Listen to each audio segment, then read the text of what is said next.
T'es prêt? Vas-y.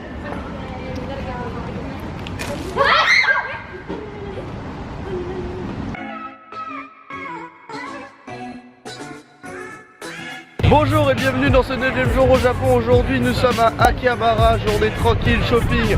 On va essayer de trouver de quoi claquer nos sous. On cherche des figurines, on a les magasins en tête.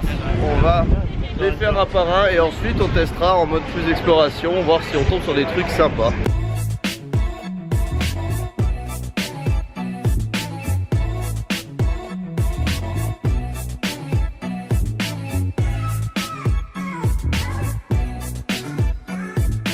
On vient de tomber sur un terrain de airsoft dans un building. On se baladait comme ça et là juste derrière moi il y a des mecs qui sont en train de faire une game.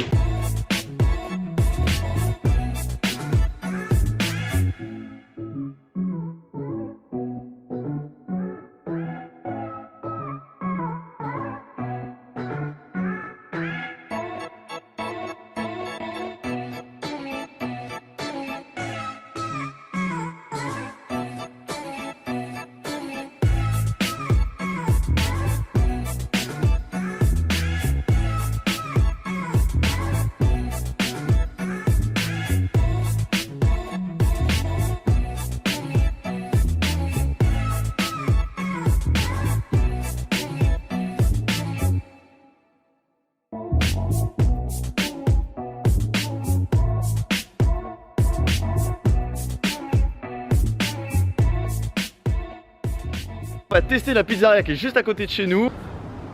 Fermée. Ouais. On va chercher autre chose. On a trouvé une autre pizzeria. Entre 23 et 25 euros la pizza. 4 personnes, on atteint 100 euros. Bon, on a trouvé une pizzeria. Les pizzas sont pas très grandes, mais elles coûtent pas extrêmement cher. Elles coûtent à peu près 4 euros. Donc du coup, ça fait 4 euros pour une taille à peu près comme ça. Donc t'en prends deux, ça te fait une pizza normale pour à peu près 8-9 euros. Donc c'est pas mal, c'est vraiment bien. Regardez comme elle est toute mimi ma pizza. Allez, bon appétit, j'ai trop faim, j'en ai pris deux. Bonjour et bienvenue dans ce 10e jour au Japon. Nous sommes à Fujiyoshida. Juste derrière moi, on a le mont Fuji qui commence légèrement à se couvrir. Donc du coup on va se bouger le cul. On est quand même un peu à la montagne, donc il fait assez frais. Je vais vite mettre ma veste parce que le vent est quand même sacrément frisqué hein. La direction qu'on va prendre, c'est la Shureito Pagoda, afin d'avoir la fameuse image super connue du Japon quand tu tapes Japon sur Google. Et ensuite on va essayer d'aller au lac pour profiter du mont Fuji. C'est parti.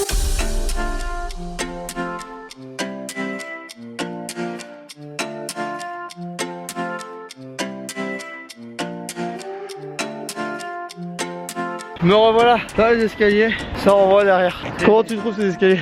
C'est énergique. Ah, ça envoie du pâté, on a fait les fous, on marchait 2 marches par 2 marches là. Mais au final, une marche par une marche c'est très bien. Allez, tout le monde en chie. Là tu arrives en route, tout le monde en chie. Là, Shureito Pagoda et attente. Bon, là il faut qu'on monte là-haut.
Dieu, on a vraiment de la chance de fou sur les events qui se produisent au Japon parce que là, on vient de voir 8 avions passer, mais des énormes avions. Tu crois que c'est quoi comme type d'avion? C'est ça. Ce qui ressemble le plus. Airbus A400M. Voilà.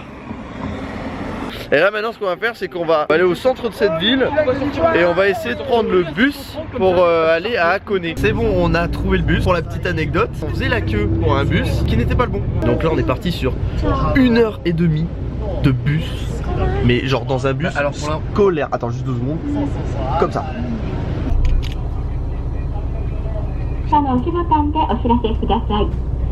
On a fait déjà 3 bus. On arrive donc dans le final. Ce bus devait nous amener à l'arrivée, là où on aurait pu monter dans les onsen. Et le mec s'arrête en plein milieu de la route, en plein milieu de la pampa. Et le mec nous sort. Désolé, vous devez descendre. Trop de trafic en voiture, du coup on doit descendre et changer pour prendre le train. Et ouais, on vient de le louper, il était prêt à craquer. Super. C'était notre train que vous avez vu au tout début là, le petit beau là, le petit cul. Ouais, il était blindé. Du coup, bah, on attend encore. Voilà, je peux pas faire mieux comme plan.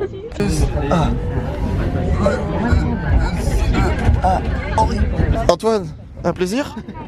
Là, oh, on me trique, arrêtez.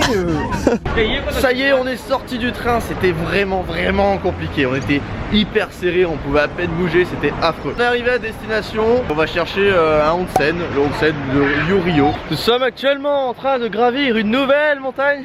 C'est parti, bon de toute façon, je pourrais pas vous filmer le onsen parce qu'on a normalement pas le droit de filmer dedans. On se retrouve après ou avant s'il se passe quelque chose avant. Ça y est, c'est bon, on est sorti du onsen. Ça se voit, je pense, à ma coupe de cheveux qui n'est pas coiffée du tout. C'était quelque chose d'énorme. Franchement, c'est quelque chose à tenter. C'est pas, on peut pas l'expliquer comme ça. C'est vraiment super, ça détend les muscles de fou. Alors par contre, le petit détail, c'est que quand c'est ton premier onsen, comme c'était notre cas, et ben les 10-15 premières minutes c'est quand même très malaisant. Tu vois des mecs à poil de partout qui ne sont pas gênés du tout. Toi t'es obligé de te balader à poil parce qu'il faut aller faire la queue pour la douche. Et ensuite il faut aller dans les bains, mais les bains sont transparents. J'ai vraiment apprécié le onsen.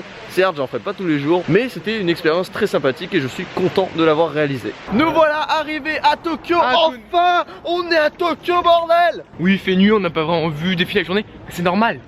Parce qu'en fait on est parti à midi du lac. On est arrivé à 17h au onsen. On a fait 5 heures de putain de trajet. Ensuite, l'onsen, on a fait la queue pendant au moins une demi-heure.